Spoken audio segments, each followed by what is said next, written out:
Buenas noches, familia dominicana. Gracias por sintonizar.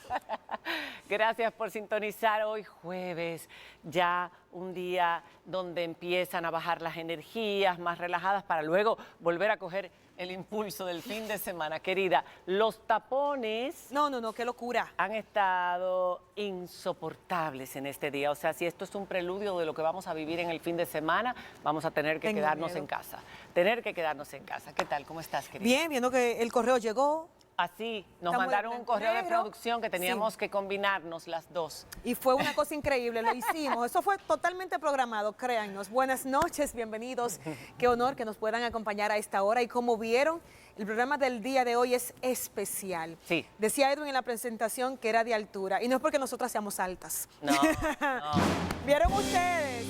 Sino por nuestros invitados del día de hoy, que de verdad es un honor poder recibirlos y conversar con ellos. ¿Cuánto vamos a aprender en el día de hoy? Hay que saludar también a los amigos que sintonizan este programa en los Estados Unidos a través de Televisión Dominicana en Canadá y en las islas, a los que nos siguen por el streaming de Color Visión y los que también sintonizan, aunque de una manera especial y distinta, a través del YouTube. Así es. Luego, esta noche, todo nuestro contenido. Señores, como dijimos en la presentación, hoy tenemos un invitado de lujo para la clase periodística de habla hispana, porque ha sido uno de los más emblemáticos e influyentes en el periodismo en los últimos 50, 60 años.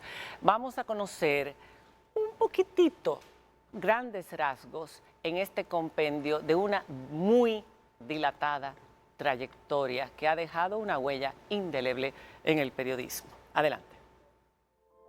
Con más de 62 años en el periodismo activo a sus espaldas, Juan Luis Cebrián fue uno de los fundadores del diario español El País, referente importante del buen periodismo en el mundo de habla hispana, y desde 1976 hasta 1988, su primer director.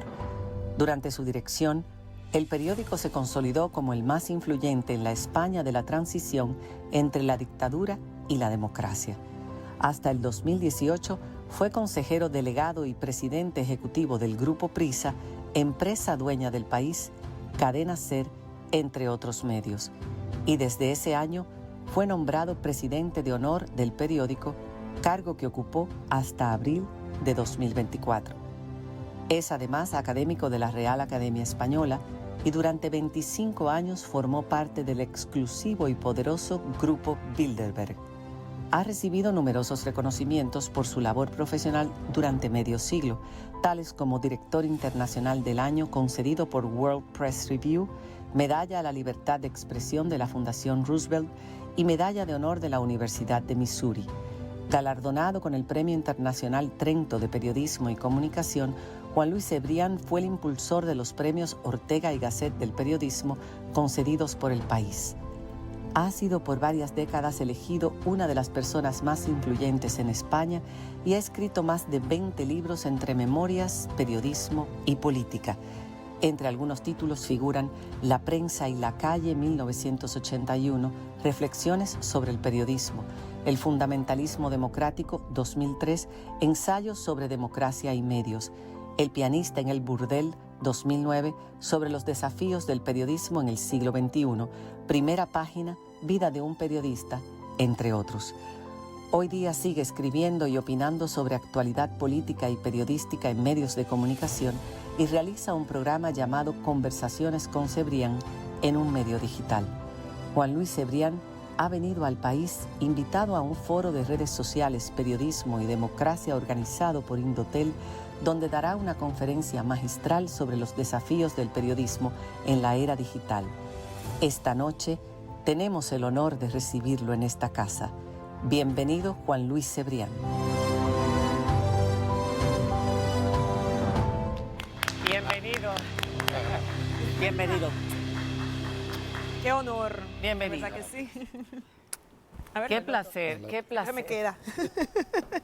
Qué placer. Nunca pensé que iba a conocer a un director del periódico El País, un periódico que aún sigo leyendo en forma digital. Sí. Lo leía mucho cuando vivía allá y sobre todo conocía y conozco gran parte de las empresas del grupo Prisa, un grupo que cuando se mencionaba en los medios de comunicación o en los mentideros periodísticos, se mencionaba como el más poderoso que tenía España como grupo editorial. Para nosotros es un verdadero placer tenerlo aquí. Y como usted va a hablar de un tema que está en boga, que a todos concierne, no solamente a la clase periodística, sino a quienes consumimos información, a los políticos y, en fin, a todos aquellos que podemos vivir hoy día o que pueden vivir de las redes sociales y todo lo demás. A mí me gustaría saber cuáles son esos desafíos o cuál es el desafío más importante que está enfrentando el periodismo y la comunicación veraz ante el auge y la proliferación de medios digitales y sobre todo ante la posverdad que parece haber transformado el relato y haber construido uno nuevo, en la forma de construirlo y en la forma de percibirlo también. Pues tenemos muchos desafíos porque estamos ante un cambio de civilización, tan grande o mayor que el cambio de civilización que sucedió a la imprenta. ¿Qué pasó con la imprenta? Lo que ha pasado con Internet. Fue un gran avance tecnológico en su tiempo y a partir de ahí pues se generó un gran desorden porque empezó la libre interpretación de la Biblia y eso generó las guerras de religión en Europa que causaron cientos de miles, si no millones de muertos. Y pasaron más de 3 siglos hasta que la Ilustración puso orden y precisamente fundados en la Ilustración llegó la democracia representativa más tarde y llegó lo más parecido a la prensa moderna, que era el cuarto poder, que era el cuarto estamento de la Revolución Francesa.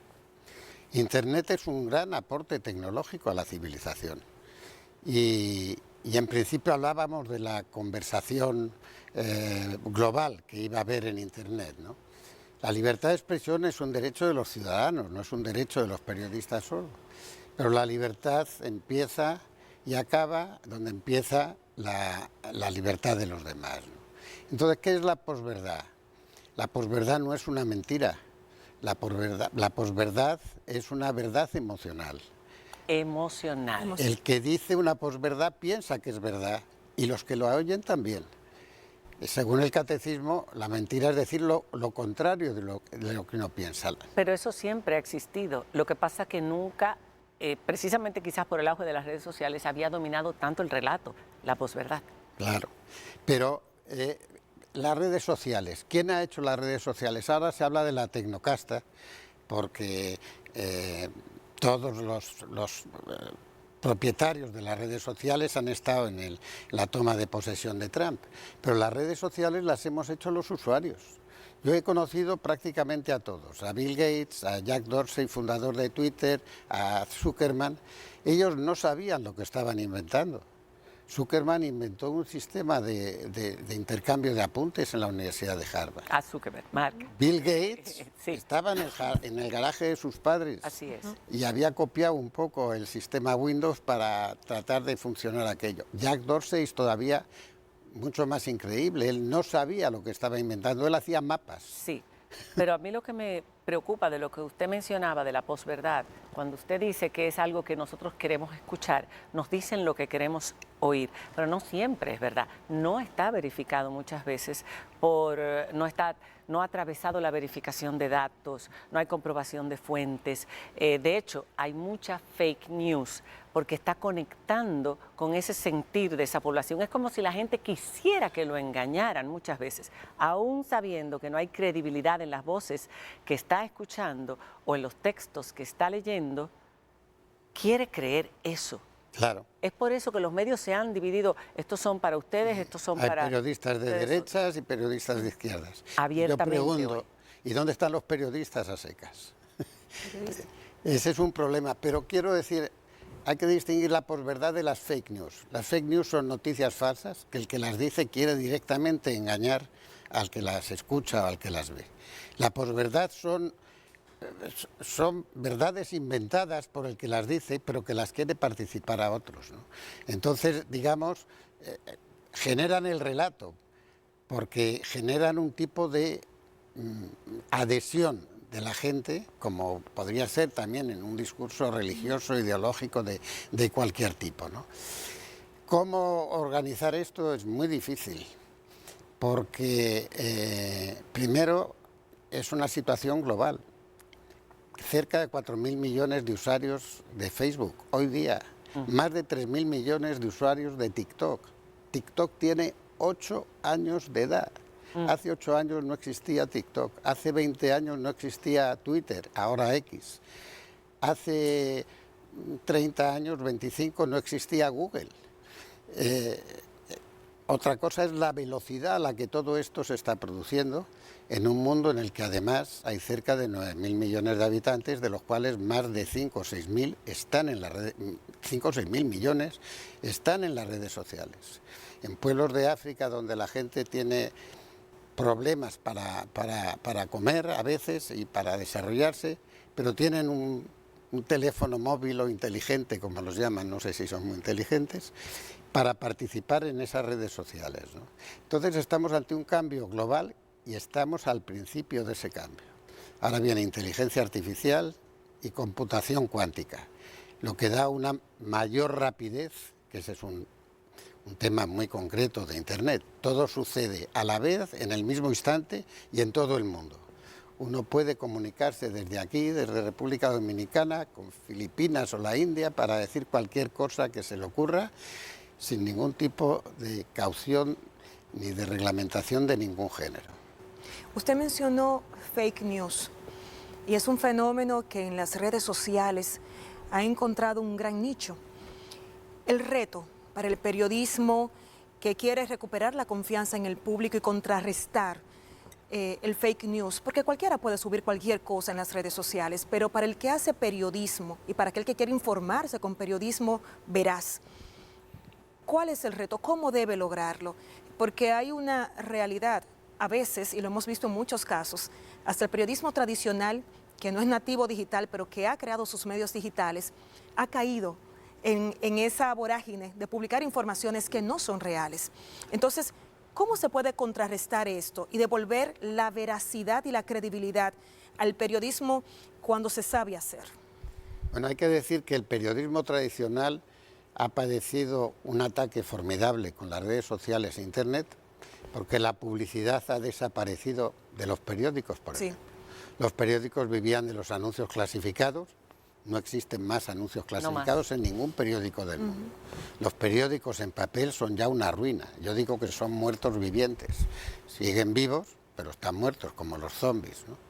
Segundo, la reglamentación es difícil porque es el software, no la ley, lo que manda en las redes sociales. Tercero, en mi opinión, el periodismo tiene un gran futuro, pero tiene una tarea muy dura por delante. El futuro que tiene es el pasado que tuvo. Controlar al poder, denunciar los excesos del poder, comprobar las noticias, ayudar a la gente a un mayor conocimiento, ¿no?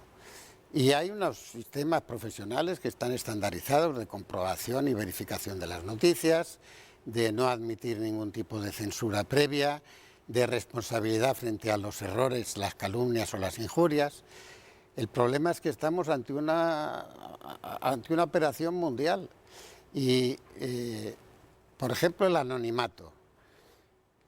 Las redes sociales, las plataformas, no informan a los gobiernos, incluso en los Estados Unidos. Así es. De quiénes, de los IPs que esconden el nombre real del anonimato del que escribe. Exige identificación, aunque en algunos países están tratando de proponerlo en las leyes. Identificarse a la hora de abrir una cuenta, tener un documento de identidad. Pero las plataformas normalmente no lo permiten. Y unas plataformas están en Estados Unidos y ahí prima la primera enmienda, que es la libertad de expresión, y en la Ley de Decencia de las Comunicaciones que se aprobó con el presidente Clinton, se permite que las plataformas no tienen que entregar la información a las autoridades, salvo en casos muy concretos que los jueces puedan demandar. Y hay otro problema también.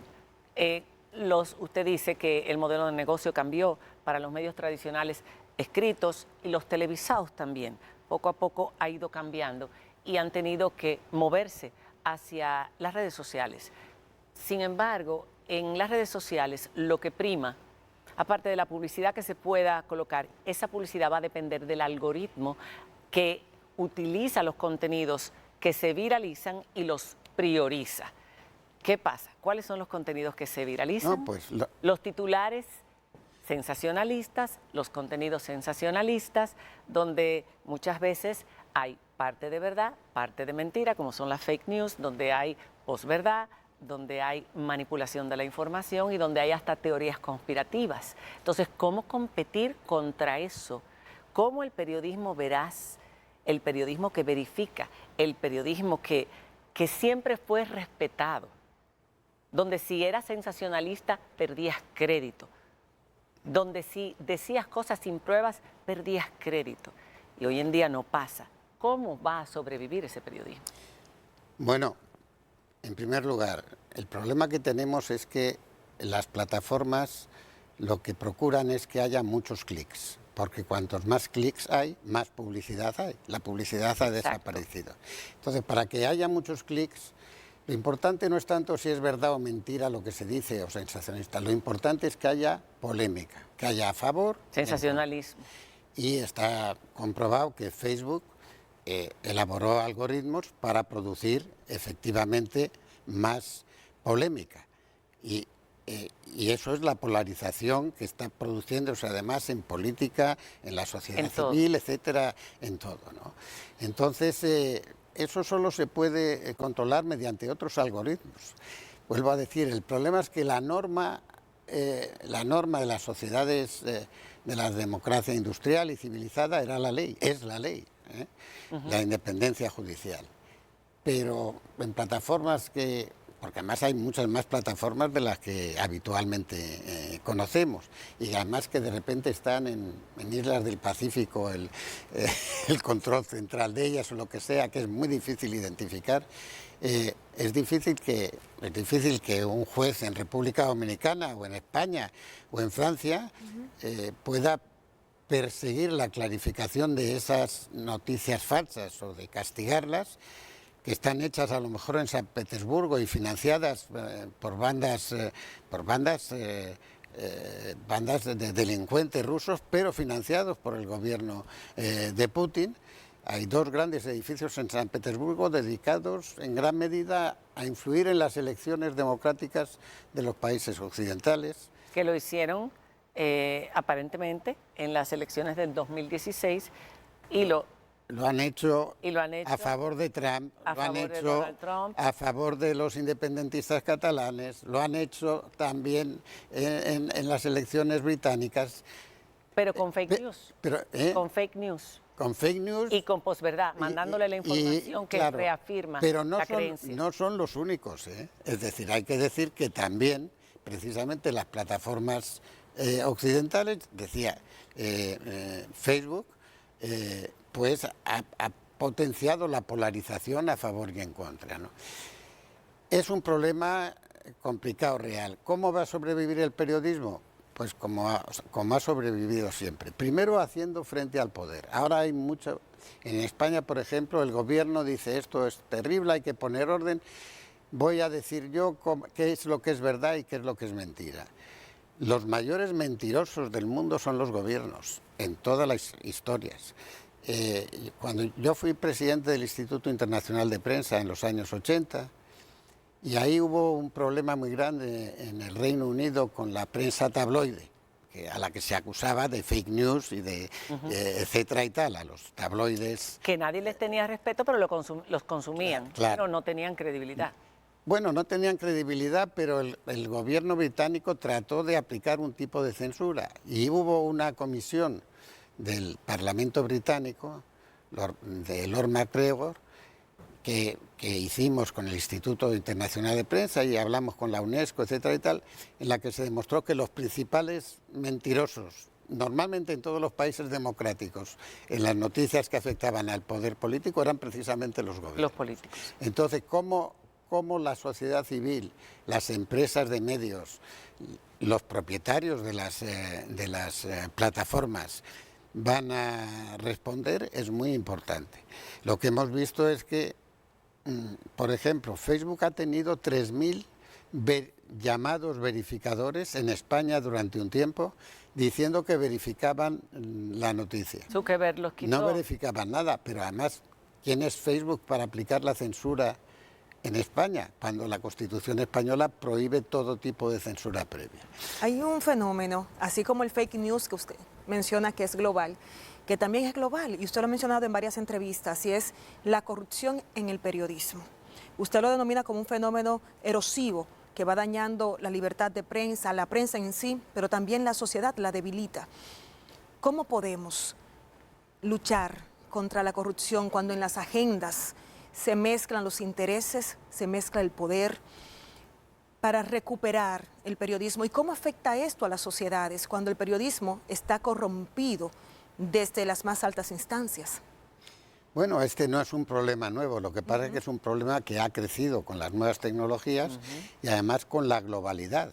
Ahora los grandes operadores son internacionales y no responden necesariamente a veces a las autoridades locales, ¿no? Primero, explicando y reconociendo que la tarea no es fácil y no va a ser inmediata. El desorden de la imprenta duró cerca de 3 siglos. Pasaron casi 3 siglos desde que se inventó la imprenta hasta que apareció algo parecido a un periódico en Francia, que era la Gaceta de Théophraste Renaudot. Han pasado 30 años desde Internet. Va a haber todavía desorden, por lo menos durante 10 o 20 años más, y tenemos que aprender a convivir con ello. Segundo, saber que el periodismo independiente a quien representa es a los lectores o a los televidentes o a los que oyentes, siguen las plataformas. Porque la libertad de información y de expresión pertenece a los ciudadanos. Es un privilegio el que tenemos los periodistas porque lo podemos ejercer profesionalmente e incluso vivir de ello. Y esa es la ventaja también de las plataformas, hay que decir cuáles son sus virtudes, claro, que permite ese periodismo independiente. Efectivamente, claro. Entonces, los valores del periodismo son la independencia del poder, de todos los poderes, los políticos, pero también los económicos, y también los militares, y también cualquier tipo de delincuencia, etcétera y tal. Y segundo, servicio a los oyentes o a los lectores, a los seguidores. Es decir, todas las noticias, como decía el New York Times, que merecen la pena publicarse. ¿Por qué merecen la pena publicarse? Porque afectan a la gente, porque ayudan a la gente. Y todas las opiniones lo más objetivas posible, aunque siempre hay carga de subjetividad en cada una de ellas. Pero sobre todo que no haya injurias, que no haya mentiras. Que no haya difamación.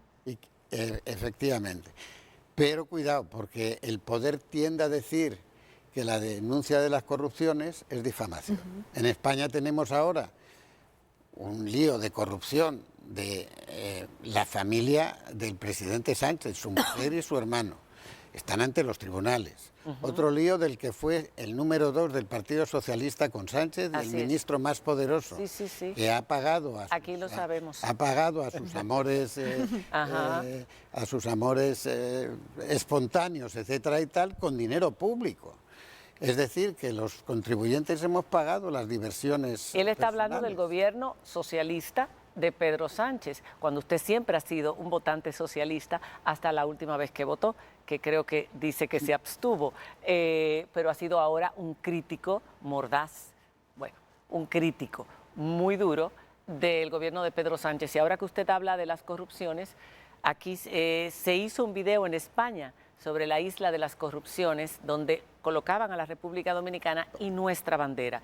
Eso provocó, por supuesto, incluso hasta que el mismo Pedro Sánchez pidiera disculpas en nombre de España, el Partido Popular retirarlo y pedir disculpas, y aquí una reacción de la Cancillería. Yo quiero que usted me hable sobre eso, sobre lo que ese video contiene y la relación de República Dominicana con esas figuras que aparecen en ese video, pero también queremos hablar con usted sobre Donald Trump. Y queremos, por supuesto, hablar del Club Bilderberg. Ese ha sido objeto de muchas teorías de conspiración, quizás una de las más poderosas, que ahí es donde se decide el destino del mundo. Vamos a hablar de esto cuando volvamos de la pausa. Me está llamando un periodista. Ya regresamos.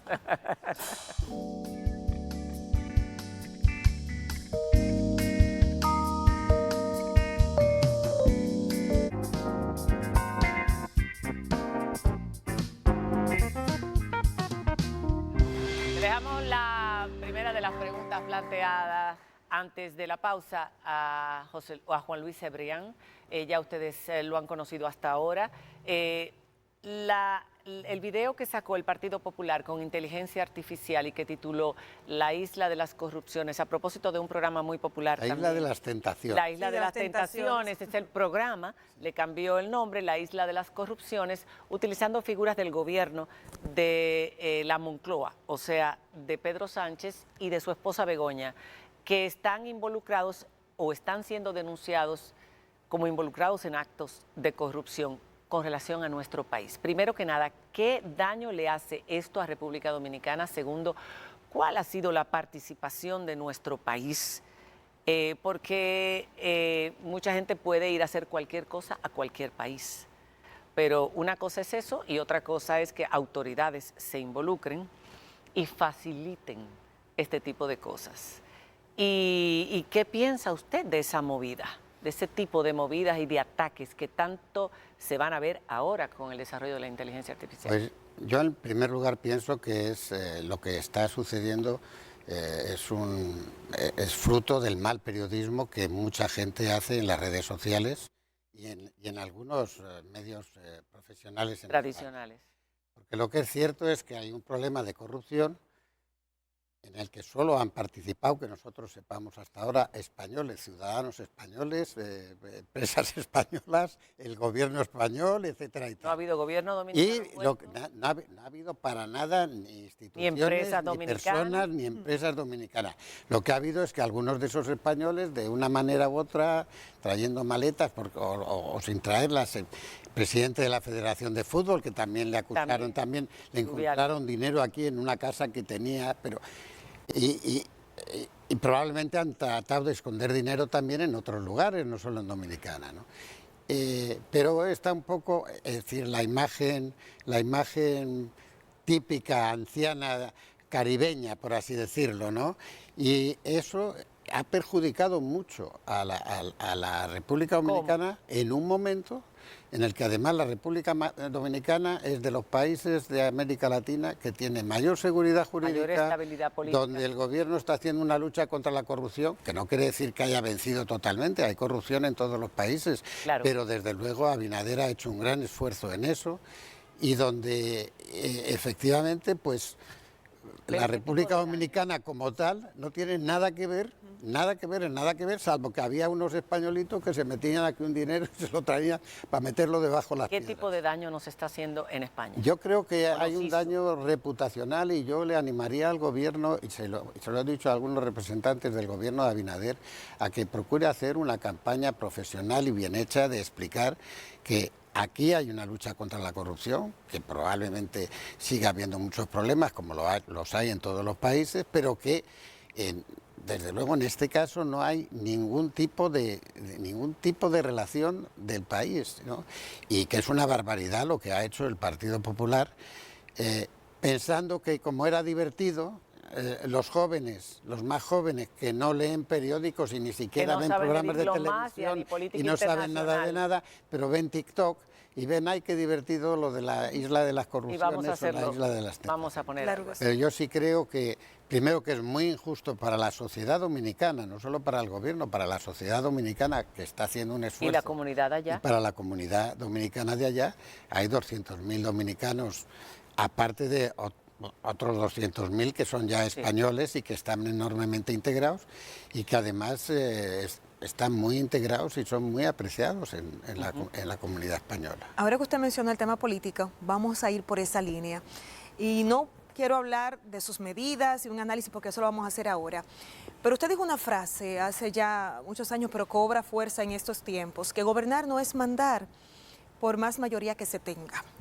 Esa idea tiene relevancia especial ahora cuando vemos figuras como el presidente de Estados Unidos, Donald Trump. Pero yo lo que quiero antes de adentrarnos a sus políticas, a sus medidas y su forma de gobernar, es ese tipo de liderazgo. ¿Qué efecto tiene ese tipo de liderazgo en las sociedades, en las democracias?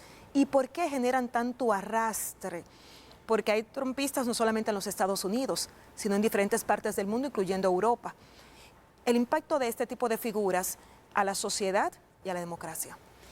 Bueno, yo creo que lo que estamos asistiendo fundamentalmente en Europa y en los Estados Unidos es una polarización tremenda.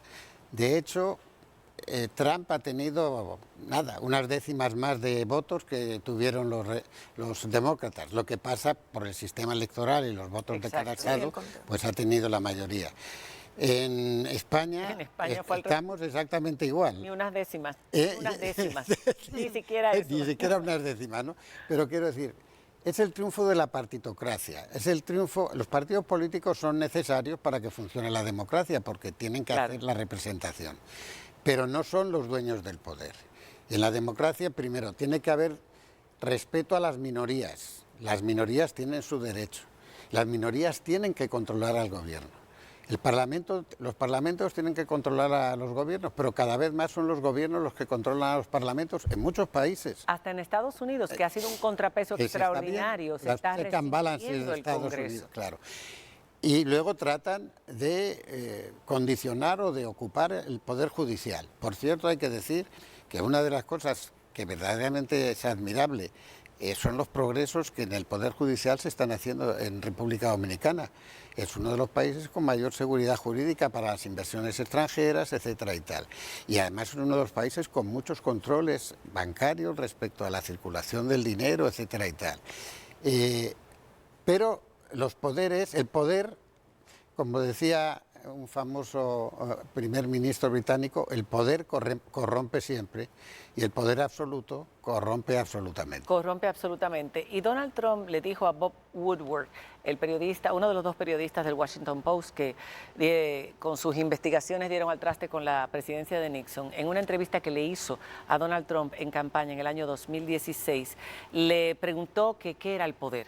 Y Trump respondió, y lo voy a citar literalmente: el verdadero poder es, ni tan siquiera quiero utilizar la palabra, el miedo. Preocupa que se están creando campañas que generan miedo. Miedo a que me van a quitar mis hijos, miedo a que les van a hacer daño a mis hijos, miedo a que me van a echar. La gente, hay mucha gente con miedo. En Europa, las democracias europeas han sentido miedo. Los amigos de los Estados Unidos han sentido miedo. ¿Ese es el verdadero poder o ese es el principio del final desgraciado de una presidencia?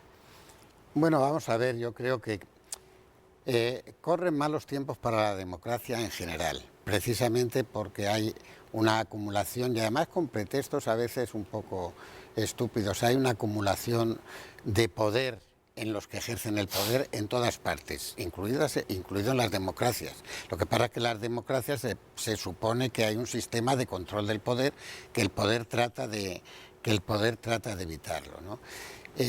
Pero al final la receta es sencilla, es defender los derechos de los ciudadanos, defender la separación de poderes, defender la independencia judicial y defender la independencia de la prensa. Independencia incluso de los propietarios de los medios de comunicación. Hay que decir que hay muchos propietarios de medios de comunicación que lo entienden así y que absolutamente respetan la libertad de los periodistas, porque también hay muchos periodistas que tienen miedo de perder el trabajo, de que les expulsen. Si resulta que dicen cosas que irritan a algún poder y que ese poder influye en los propietarios de los periódicos, etcétera, ¿no? Pero aparte del miedo, también el poder sirve a la avaricia de las gentes, ¿no? Por supuesto. Y entonces entre el miedo y la avaricia... ¿Cuál es el destino de este tipo de gobiernos? Porque usted ha dicho, eso fue textual, todo el que se dedica a la política profesional padece algún nivel de psicopatía. Tanto Trump como Pedro Sánchez son psicópatas absolutos. O sea, fue más allá, no es un nivel, no. Los ve como psicópatas. Y se refiere a que tienen muchas cosas en común, pero uno dice, uno es de izquierdas, otro es de derechas, pero uno está viendo, No son de izquierdas ni de derechas, uno es de Trump y el otro es de Sánchez. Es todo el plan que tienen, el mantenerse ellos en el poder y tratar de hacer lo que les dé la gana. Y esto se puede diseminar porque cada vez estamos viendo una tendencia a el culto a la persona, al líder, otra vez el populismo de izquierdas o de derechas. Dejando el sistema de partidos.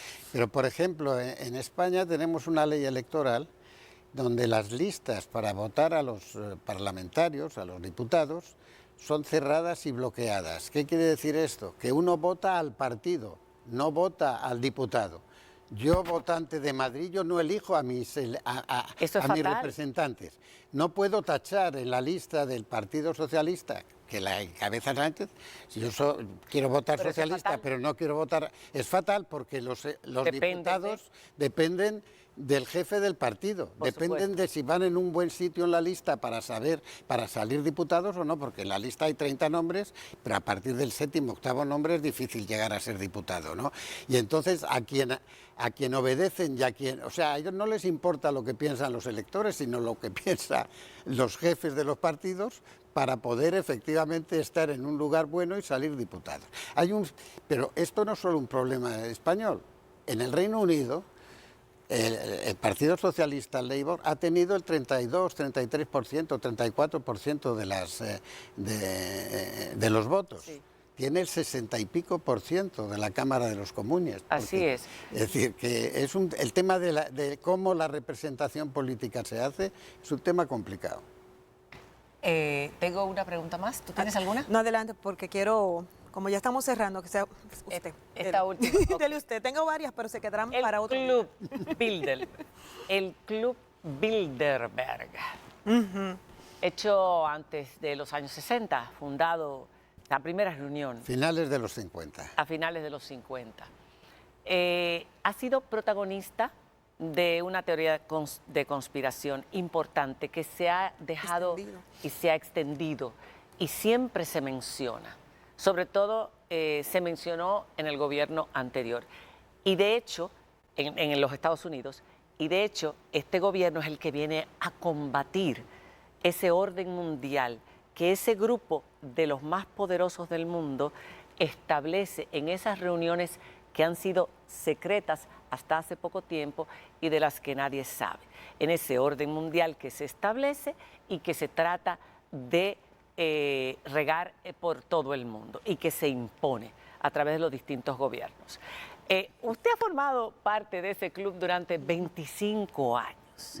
Usted nos puede decir, ya que se ha abierto últimamente, han dejado incluso periodistas, han hablado de las agendas, ¿qué es este club? ¿En qué consiste? Y si esta teoría tiene algo de veracidad o es pura teoría conspirativa. Bueno, se han escrito libros, sobre todo un aficionado al periodismo argentino, donde se decía que ahí se decidían crímenes y golpes de Estado, etcétera y tal. No, el Club Bilderberg es un club que a finales de los años 50, preocupados los poderosos de Estados Unidos porque después del Plan Marshall para ayudar a Europa consideraban que no funcionaba suficientemente bien la relación entre Europa y Estados Unidos, digamos, es un club de la Alianza Atlántica, por así decirlo, que algunos políticos, algunos periodistas, notablemente Arthur Sulzberger, el dueño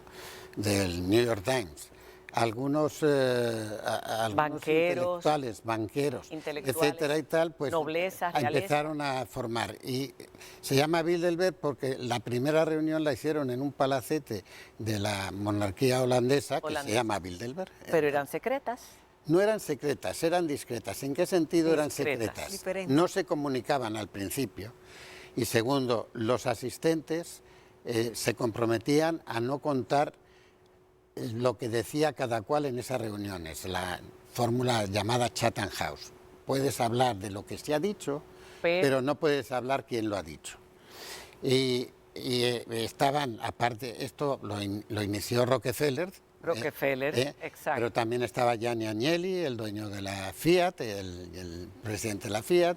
También estaba el director del Time Magazine, el director de The Economist, etcétera y tal. Yo no sé si Soros ahora estará yendo a esas reuniones. Soros he coincidido con él en Davos, pero no le he visto nunca en Bilderberg, en los 27 veces o 26 veces que yo he estado allí.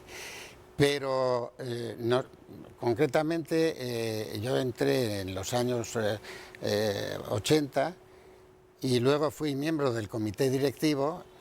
Cuando uno es miembro del comité directivo está allí 8 años Y ya después y tiene que después ya no te invitan ni a café, ya no. Pero se determina un orden mundial, hay que bajar la No, población, no, hay que meter esta agenda, no, hay no que se cambiar, determina. hay que hacer No esto. se determina, se informa, porque va el presidente de la Reserva Federal, la presidenta del Banco Central Europeo, van de repente algunos... Yo, por ejemplo, a Jeff Bezos le he conocido allí y he cenado y comido con... Y además tiene una cosa muy interesante, que no hay protocolo, es self-service, entonces uno está esperando para agarrar el filete, Todos y tiene iguales. delante a Kissinger, detrás a la reina de Holanda, etcétera y tal. Y entonces hay una facultad de diálogo muy importante. Por ejemplo, yo he tenido muchísimas conversaciones con Kissinger y he mantenido una relación personal con él, gracias a Bilderberg, porque bajaba y le veía desayunando y me sentaba yo al lado. Es decir, o sea, y por ejemplo, Kissinger ha sido enormemente crítico con la política de la OTAN que ha conducido a la guerra de Ucrania en parte. Así Porque es. Putin es un dictador y Putin es terrible lo que ha hecho en Ucrania. Pero Pero hay se que violaron decir los que la acuerdos. Alianza Atlántica se ha extendido hacia el este y los rusos lo miran eso como una amenaza real para ellos. Exacto. Muchísimas gracias, don Juan Luis. Al que quiera participar de su conferencia magistral, será este lunes 17.